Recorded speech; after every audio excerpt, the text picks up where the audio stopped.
Hey, what's going on everybody? Cruz here and welcome back to another video. In today's video, we're going to be diving back into the less expensive gear market by checking out the Joyo Preamp House. Let's get it!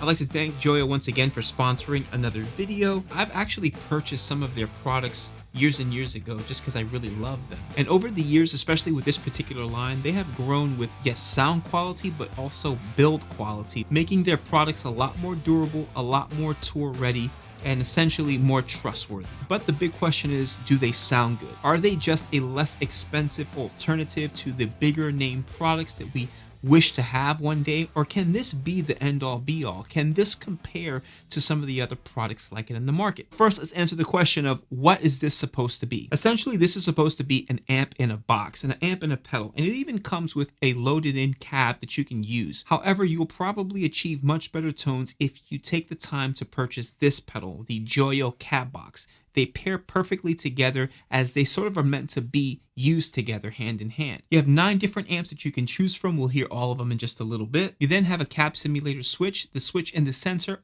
keeps the cab off. The switch to the left will allow the cab to stay off, but you can hear a cab in the headphone, and then the switch over to the right turns the cab on. You have a master knob, a gain, bass, mid, treble, and volume. Now, those particular knobs will affect the amp that you choose. However, if you want to keep the settings that you have come up with, you're going to want to save that setting by pressing and holding down the A switch. The A switch will turn the amp on. The B switch will turn on some sort of alternative gain. Pressing the A and B switch together will then bypass the pedal itself, essentially turning off the amp. On the top of the pedal, you have your normal input and output, as well as a send and return. That's essentially an effects loop. So we will be testing that today by plugging in some effects. You of course have the power, the ability to plug this thing in to your computer, as well as the headphone jack. Then on the side of the pedal itself, you can go XLR balance out, and you have a ground lift. As I mentioned, Joyo has been extremely kind to me by sending me a bunch of their products. So for today's video, we're going to be plugging the Preamp House into the cab box, which I have already reviewed here. I've also reviewed here in the past their atmosphere, so we're going to plug this into the effects loop of the preamp. Then this guy here is the Bright Day Overdrive. Now, I have to be honest with you, I've already tried this pedal out. Though I am going to use it in this video, it deserves its own video. Trust me, and that's all I'm going to say. All right, let's not waste any more time. Let's throw my guitar on and actually hear what this all sounds like.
Now look, this is a fraction of the price, and I expected it to sound like a fraction of the price. There are certain nuances and stuff that I oftentimes hear when it comes to these kinds of products that, are obvious to me, but maybe not always so obvious to everyone else. But I'm in a studio, I've got studio grade monitors, I've got really great equipment here. I'm able to hear all of the nuances in person that maybe you don't always get to hear after it gets uploaded to YouTube. And I can tell you right now that this product is absolutely holding its own. Now, it's not the least expensive product in the Joyo line, especially for Joyo, right? A lot of times I could find a lot of their pedals for under $100. This one's gonna cost you about $170 at the moment, as well as the cab box. So it would cost you a little more money than you would expect to put this rig together, but man, it sounds really, really good. And even then will still be less money than some of its competitors out there. A little bit of a side note, this overdrive, man, I was so surprised. Joyo calls it a blues overdrive, which I can only imagine is simulating a blues driver, and it's got that vibe for sure. I love it. Stay tuned because I'm going to be putting out some short form content with clips of me featuring this product, and I think it sounds fantastic. If you're interested in purchasing one of these things, check out the link in my description box, as clicking on that link will help the channel out financially just a little bit. If you like this video and you want to see others like it, feel free to check out some of the videos popping up next to me. Thanks so much for watching, and until next week.